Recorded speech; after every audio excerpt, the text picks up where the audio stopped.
Hey everybody, welcome to season 4 of What's IGN Crushing On. I'm Karen Walby Solomon and I'm your host, and we're here to talk about what's hot in pop culture.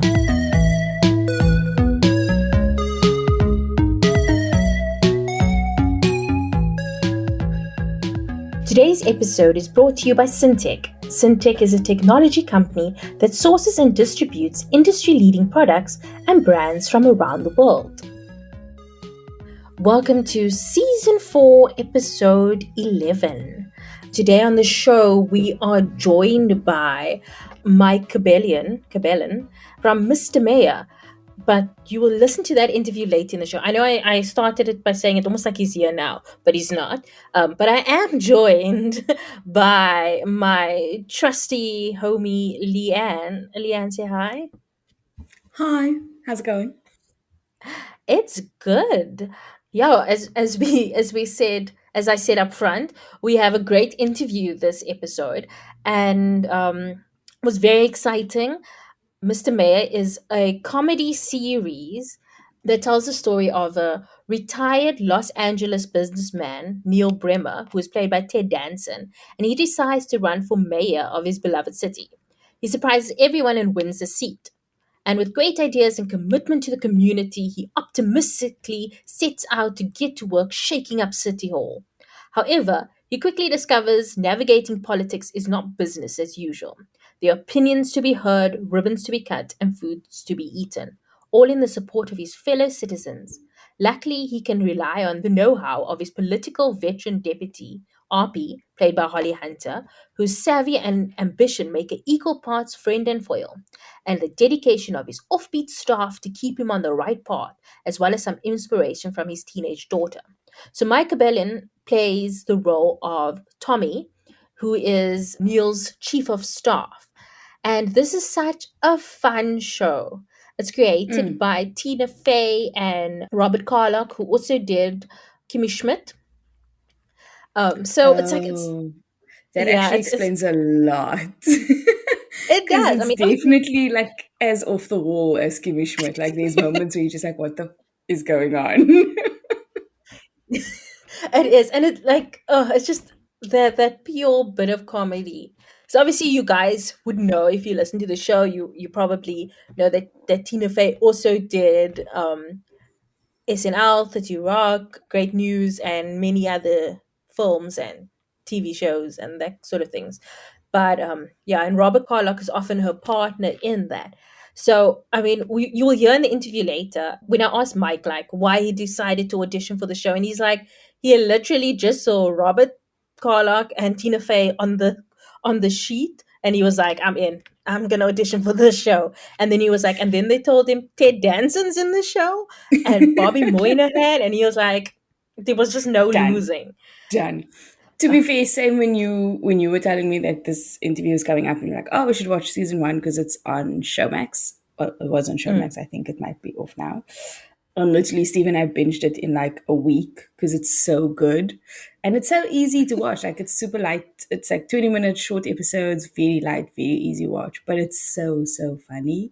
And like I'm really appreciating Ted Danson in his bureaucratic man in a suit energy. Like it's giving because the first episode I was like, oh, it's just like him in Good Place, but not, but Yeah. kind of like because he's like getting to rock his suits and be that person.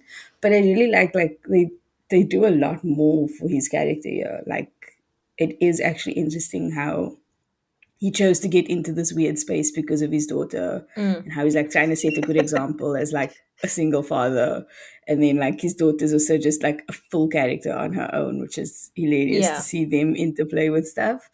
And then yeah, How Holly is his daughter Hunter. that young though? I'm just like Yeah.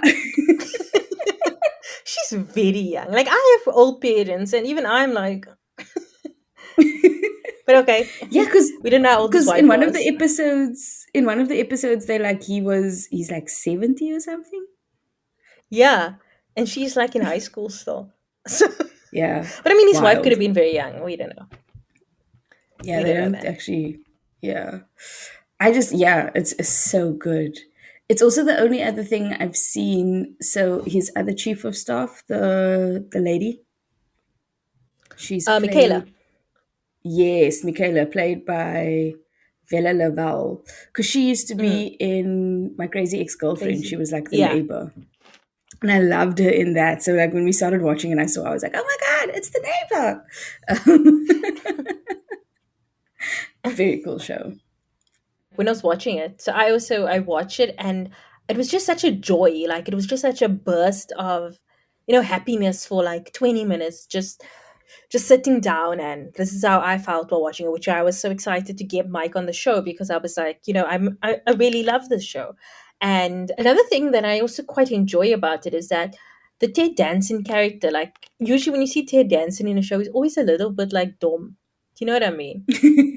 Yes. Like, but in this show, he's not dumb. He's just like, he's a little bit old, so this like technology things he doesn't quite understand. But he's actually very like strategic and very smart and like, you know what I mean? Like he's a good, nice person, but he's also quite smart and like, they show like these layers to it. You can be a nice person, you can be a little bit not technology savvy, but you can also be you actually is a very smart person, and they underestimate that fact in him a lot. And you can see the way he works with RP, the Holly Hunter character. Like he knows Mm. exactly how to maneuver RP or work with RP because of the fact that he's smart and he knows how to work with people. I think it's like they do underestimate him because it's that little bit of fish out of water energy. So because it Mm, isn't like he's not used to politics, he was a very yeah. successful businessman, but he doesn't know how to play the political game. And so like the first episode where he wins and everyone's like, how did we get here? Oh my God, this is a disaster. Because you see him kind of fumble and whatever. But then to your point, he kind of the way you see him strategically manage people because he's just a people's person, Mm, like that's his strength. So I mean there's the doors open for mishaps and for him yeah. making faux pas, but like it's done in a very charming way. Mm.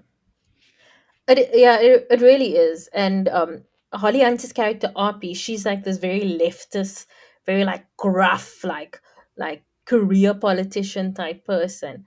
And just like the juxtaposition between the two of them, it's also really great. And the way, and because it's an ensemble show, so we have, as you mentioned, Michaela, we have Neil Ted Danson and his daughter Orly, and Jaden played by Bobby Moynihan, and of course Mike's Tommy. So we have all these characters, but just seeing them also interact with each other is so Mm. funny. Like the episode where Jaden and RP go on a trip and then they like fall in I love. because Jaden is an insane character. Like he's just Bobby Moynihan shines in the show because he's obviously like he's the funny guy. Like he's the person that's Yeah. off the wall. He's a little bit outdated compared to the rest of the staff. A little bit older. Also underestimated because he's been there. He has the history of so many things, so he does actually pull rabbits out of hats, which is great to Mm, see. But he's also the person to be like the most left field in a scene, which just adds that much level of chaos. Like there's bits of it that remind me of Veep because of like a team that's like not doesn't quite know what they're mm. doing, but somehow pulls it off. But like way Reminds you a bit funnier, of, way less awkward yeah. about it. Because Vipa was just anxious the whole time because I was like, they're so bad. No, it's very it's very smart and it's done well. Yeah, no, it gets even better in season two. Like if you enjoyed season one, season two gets better. So season two is premiering on DSTV channel 101 on Mnet on the 9th of April. But by the time this comes out, it would have already aired, so you can catch it on DSTV now, and then it will be released weekly on Saturdays. But oh gosh, it was such a pleasure to talk to Mike, and he was so welcoming and so excited. And we both kind of like, because we're more or less the same age. And Mm. I was when I was like, I wonder if he thought I was like, I was trying to make comparisons. I was making things up between the two of us, but like, but listeners will know that the things that I say to him are like 100% me. Like he was talking about his comedic icons, and then he's like Conan O'Brien, and I'm like, Mike, you don't understand. I love Conan O'Brien with my whole heart. You know? And then he brought up like the pink Power Ranger, and I was like, Mighty Morphin was my formative show as a child. And but because we are around the same age, it's like obviously any Mm. so I was like, oh, I wonder if he thought like, oh, she's just trying to find things in common. I'm like, no, you don't understand. I love Conan O'Brien so much. But but yeah, this is our interview with Mike Cabellon from Mr. Mayor.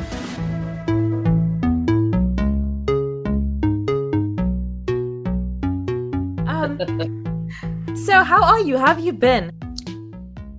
Wow, what a big question to start with. I've been okay, It's been a lot of publicity the last few weeks, obviously. But it's nice because this is the satisfying part of the job, right? You spend months and months shooting it, and then you wait for post-production to be over, and then it's finally out and you can see it. It's fun.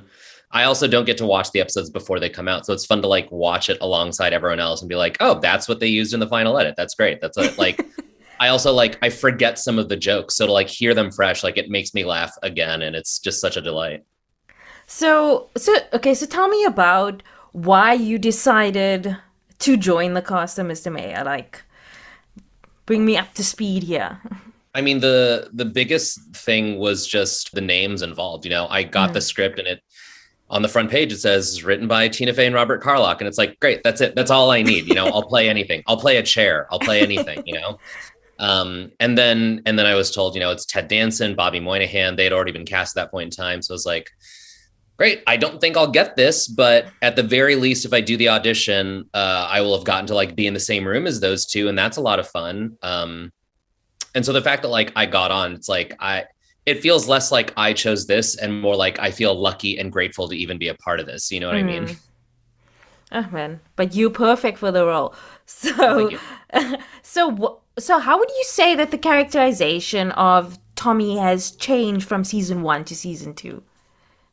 I think in the second season, he's gotten a lot nicer, in the first season, he's still catty and a little mean. That's in his DNA, but I think in the first season, the mayor is new in the office and no one really knows what to expect. So everyone kind of has their walls up. And I think Tommy has his walls up most of all, he doesn't have an open heart.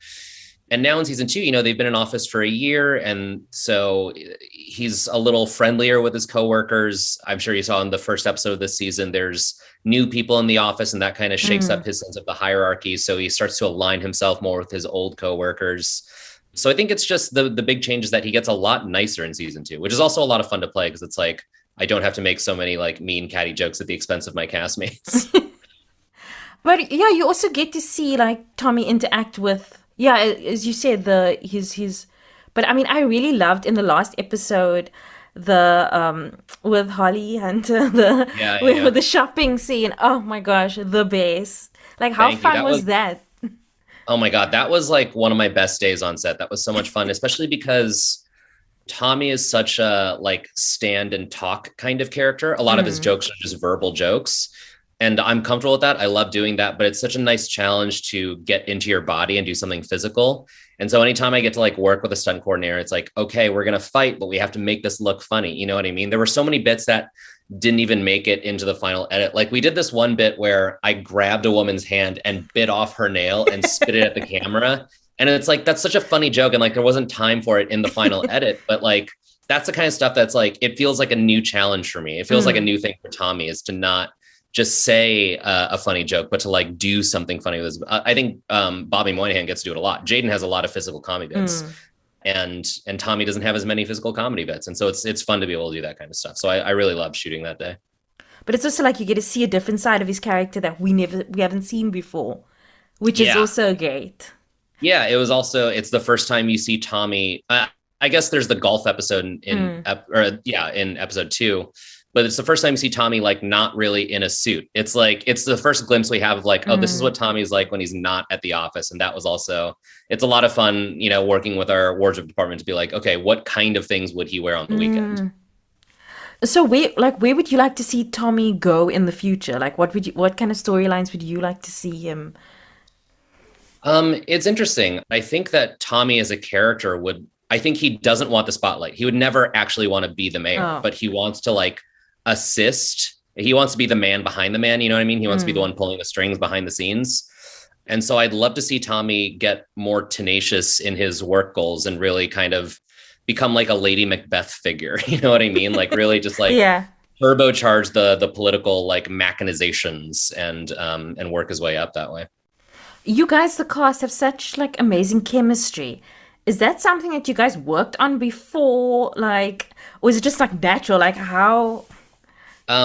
So this is one of those things that's a weird silver lining of the pandemic. Like I would not wish the pandemic on anyone again, but one of the few silver linings we got was we started shooting the show right before the pandemic started. And then when it started, we shut down the show and none of us knew anything. So we would always do this. We would Zoom with each other just all the time. Like we would check in with each other. We were on a text thread. We would ask how we are and check in about our families and stuff. And so I think we like hardcore bonded over a few months, the first few months of the pandemic, in a way that like on another show you might not normally be able to do until like season 4 or 5. So we're already like on a season 5 level of intimacy with each other. We're just like very comfortable with each other because we had that sort of like outside of work social relationship for so long. So when we came back to work, it was like, oh, well, we know each other. We're comfortable with each other. So let's just like kind of get this going. But you can really feel it come off the screen. Like I would believe that Tommy and Michaela have been best friends like since like babies. Like that's how. That's the vibe. Yeah, and that's Vela lives right down the street from me. Like we have like just gotten drinks together before. You know, it's that kind of thing, and I'm glad it shows because that's also one of the things I think is so much better about season 2 is. You know, we have vaccines now. Like season 1, we finished it in the pandemic, but it was still like, we don't really know how to do this. We're a little uneasy about coming to work. And this season, everyone just felt so much safer and so much more comfortable being on set. And so when you couple that with like our social relationships, it was like, yeah, all bets are off. We can just kind of have fun behind the scenes. And I'm glad it's showing on camera, you know? So what is your favorite scene to film of season 2? Oh gosh, that's a tough one. There's a bit coming up in a couple episodes where I don't want to ruin the joke, but I got to work with a special effects team because something needed to explode in my face. And it's like, it's like so many acting jobs are just like, here are the lines, like hit your mark, say the lines. And so I don't know why I'm so obsessed with the idea of like doing things that are physically funny to me. You know what I mean? It's like, I think that like physical slapstick humor is kind of gone out of style in the last couple decades. I mean, like, I guess it still exists in cartoons and like puppet shows and stuff, but like, as far as live action comedy, it hasn't really, you know, I just saw The Lost City with Sandra Bullock and Channing Tatum. And that felt like such a refreshing, like, I don't think we've had a comedy like that in a few years where there's so many just physical gags, you know? Yeah. And so I love that kind of stuff. So that was, I think that just sticks out in my head because it's the first time I've had to work with a special effects team, you know, like they had to build a rig that would safely explode in my face. And that feels like new and thrilling to me, you know, it feels novel. And so I'm really excited for people to see that. It's like a 1-second joke. It's literally like the explosion happens and we cut away, but I'm so excited for people to see it. They will know once they see it. They will know. Yes, exactly. Yeah. So, like season 2 and season 1 has had like some amazing guest stars. Like, who would be like your dream guest star? Oh man, that's such a good question. I feel like this feels like a cheater's answer, but like, I feel like what we can get away with on the show because it takes place in LA and we very proudly claim LA as like its own weird character is like, we can bring in celebrity guests to play themselves. You know what I mean? Yeah. So like we just had Fran Drescher, but she played a character named Angelica Masters, but we also had Andie MacDowell last season playing Andie MacDowell. And so it's like, I kind of like, there are people I want to meet who aren't actors where it's just like, I just want them to play themselves. Like I love Edgar Wright movies. He's like my number one director. So if Edgar Wright came on, just played himself as Edgar Wright, I'd be like, great. I just want to meet Edgar Wright. I don't even want to be in a scene with him. I just want to hang out with him on set and like pick his brain, you know? So like I know you have quite a big comedy background. So who are your comedy icons? That's a great question. I'll get the like kiss ass answer out of the way, which is like obviously Tina Fey and Robert Carlock. And it's like, I know that sounds like I'm sucking up to my bosses, but like truly I graduated college and I moved to New York and like that's when I like watched 30 Rock front to back, and everything clicked for me. I was like, oh, I get this. This is like so my sense of humor, and I watched Unbreakable Kimmy Schmidt. I watch all their stuff, and I never would have thought I would have been on one of their shows. So it's like truly a dream come true to work with them. They are like legends in my eyes. I grew up staying up late and watching like all of the late night Comedy Central specials. So it's like a lot of my adolescent brain, like formative years, it's like a mix of like Mitch Hedberg and like Maria Bamford, who's actually on next week's episode. So it was like so cool meeting her. I grew up watching Conan O'Brien, and I love like Conan. I'm sorry, he's the best. He's the no, please. He's the best. I think like kids nowadays, like I think that younger people sort of like don't understand. It's the generation above us. I think for them, it was like David Letterman. It's like, oh, David Letterman's doing like weird things with late night that no one else is doing. And I think there are a lot of people doing that now. There's so many cool people in that late night variety space. But like for our generation, it was Conan. It was like Jay Leno was like, a respectable late night host. But then Conan came on and like really did weird stuff. And that was so much fun to watch. And it was so exciting. And so I think a lot of my voice is informed by that too. Perfect answer. So this is the question we ask everybody. So I have to ask you this. But who was your first celebrity crush? Oh my God. Oh, that's tough. The Pink Power Ranger, I think. Kimberly. Yes, Kimberly. I'm trying to remember the actress name, but I was such a big Power Rangers kid. And I still am. I feel like everyone was who's my age, but then like after 2-3 years they stopped. And I was like, no, I kind of kept going. Like I loved Power Rangers. And I feel like Kimberly was definitely it was either Kimberly or probably like Topanga from Boy Meets World or Kelly Kapowski from Saved by the Bell. Yeah, I don't know. I'm gonna go with Kimberly. Karen, you're back. Yeah, Are you sorry. back? Yeah, I'm back. Okay, great. Now I think I got the ending of your Kimberly. Yes, yeah. That's where we landed. That's the final answer. I love that. I was a big Power Ranger fan too. Mighty Morphin. Yeah, exactly. Yeah. Okay, so we're the same age. We're the same generation. I think so. Yeah. Conan and Mighty Morphin Power Rangers, Topanga, definitely the same generation. Yes, exactly. But Mike, thank you so much for coming on the podcast. This was lovely. My pleasure. Thank you so much for having me. This has been a lot of fun. I'm so excited to see what's coming up for your career, because I mean, really. Oh gosh, I mean, I wish I could say with certainty, but this industry, you never really know. I'm trying to develop an animated series and trying to develop a couple feature scripts and auditioning for stuff. So hopefully something concrete I can announce soon. But for right now, it's just trying to open more doors. Thank you so much. This was really, really lovely. Thank you. That was our interview with Mike Cabellon from Mr. Mayor. You can watch Mr. Mayor on DSTV now. From now. On DSTV now. From now. On now. It's on now? Okay. You can watch it on DSTV now. So, Leanne, how have you been? Let's do crushing on. What have you been crushing on this last week? I've been crushing on Spotify, and I know that sounds like a cop-out, but like, obviously I was crushing on Mr. Mayor because I watched it for this episode, but we've already spoken about that at length. And so I didn't really watch much else or have time to consume much else. But so we have this team meeting every morning, and our manager at some point brought up like this weird question and answer thing. And he was like, would you rather never be able to read, lose the ability to read, or never be able to listen to music again?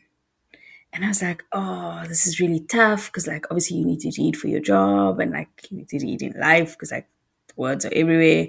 But then I was like, what is life without music? Like, your favorite TV shows or movies won't be the same if there's no sound to it. Like, and you can't listen to music. And so I think, like, that kind of got me to remember to listen to music because I haven't been doing it as frequently. I've been, like, listening to talk radio. I know I sound like an old person, don't judge me.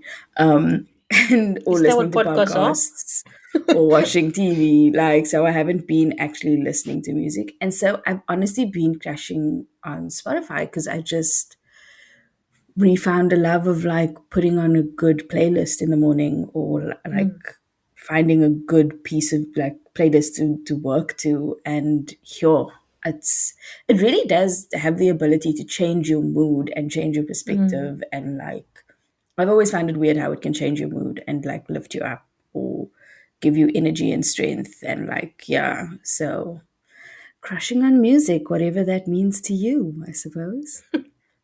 I'm still thinking about the question. Like, surely, I mean, giving up reading is easier because someone can read to you, or you can listen to like an audiobook or something. Like, That's what my team said. But then I was like, reading is so integral to my work. So I was like, yeah, but someone I could suppose read they your are, work to you. I suppose, but it's not the same. Also, I really do love reading. So I love like the fact that you can get lost in a book because it like, I mean, reading a book is creating a film in your mind. And so like But that, audiobooks kind of give you that vibe too. I suppose, yeah, I don't I'm just know. like, I'm just like, that question is flawed because because one of them is definitely not being able to listen to anything is very difficult because then Well, it's going to no, it's not affect. listen to anything. It was just They're listen to not listening to music. music. Like you can read. I mean, you can, but it's going to be a lot tougher to make it up in your head after you read it. So, Yeah. do you know what I mean? There's not an alternative for that. Anyway, imagine you're watching a show and then like the notes come up at the bottom of the screen and you have to pretend, you have to like imagine what that sounds like, the Yeah, background no, music. it's not the same. It's Like I not the remember there same. was off the back of Bridgerton, someone found that scene of them in the library, and they Mm, like it was like a 2 minute clip, and it was like here's the scene without the music, yeah. and I, I mean it was I've been obsessed with very that. intense. Of course, you have been. I've been obsessed. There's somebody I can't remember what their name is. Something with a Syntech, Syntel. Oh, that's the people that sponsor the episode. Cymbalina, I don't know.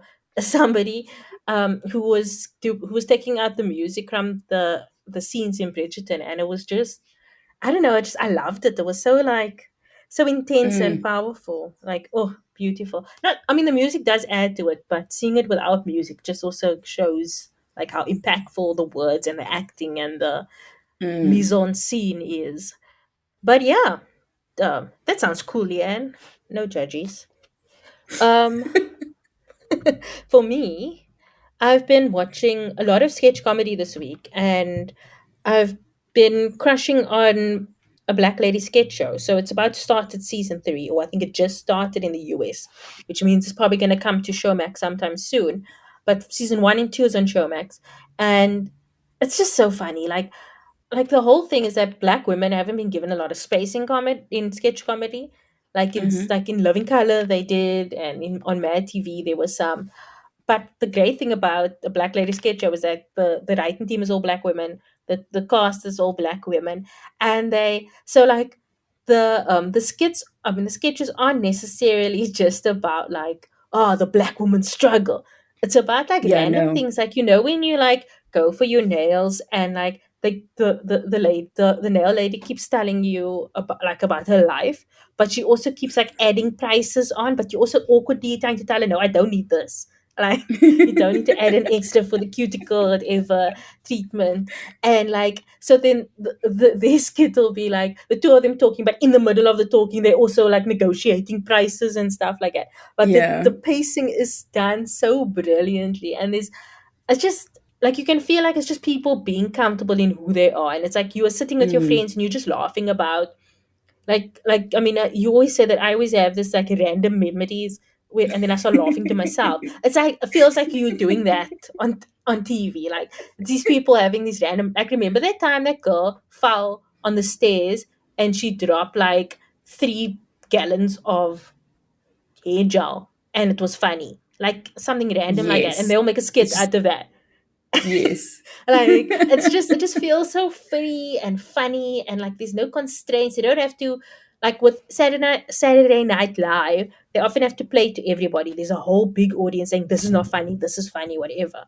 Whereas a Black Lady Mm. sketch show can just be who they want to be, and like it doesn't have to be everything for everybody.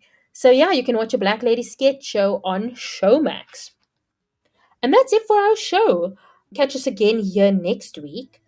So, bye-bye. Bye.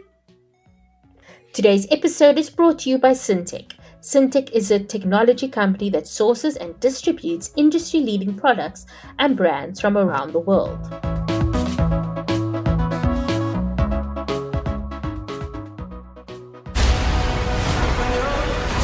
We'll also be giving away some cool hampers in the coming weeks, so be sure to follow our social media for a chance to win.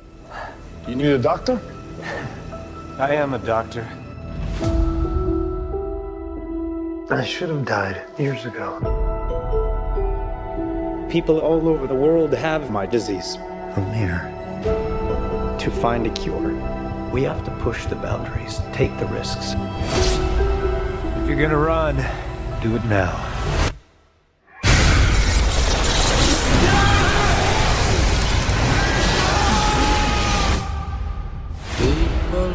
One of the most compelling and conflicted characters in Sony Pictures' universe of Marvel characters comes to the big screen as Oscar winner Jared Leto transforms into the enigmatic anti-hero Michael Morbius. Dangerously ill with a rare blood disorder and determined to save others suffering his same fate, Dr. Morbius attempts a desperate gamble. While at first it seems to be a radical success, a darkness inside of him is unleashed. Will good override evil, or will Morbius succumb to his mysterious new urges? Not exactly. I have increased strength and speed and some form of bat radar. What else can I do? Me, you can find at Karen Welby on Instagram, at Karen Welby's with an S on Twitter, and sign up for my newsletter, Wildest Dreams, at wildestdreams.substack.com. The podcast can be found at Crushing on Pod on Twitter, Instagram, Facebook, and TikTok. You can find us at What's IGN Crushing on YouTube, and you can find more information about this and all our other episodes on our website, crushingonpodcast.com. Send any feedback to mail@crushingonpodcast.com, and you can send us voice notes at +27 78 362 2566. Join our Facebook group, Crushing on Club, where we chat about the show, celebrity news, recommendations, the whole shebang. The show is produced by me, Karen, as well as Rebecca Barches and Leanne Phillipson. The show is edited by Rebecca Barches. Our logo was designed by Nathifa Maroof, and the show was created in partnership with IGN Africa. If you like the show, tell everyone that you can, any way that you can. Keep up to date with episodes by subscribing to the show on Spotify, Apple Podcasts, or wherever you get your podcasts. Please rate and review the episodes on Apple Podcasts, as it helps others to find the show. We'll be back next week with another in-depth conversation with a pop culture lover. See you then.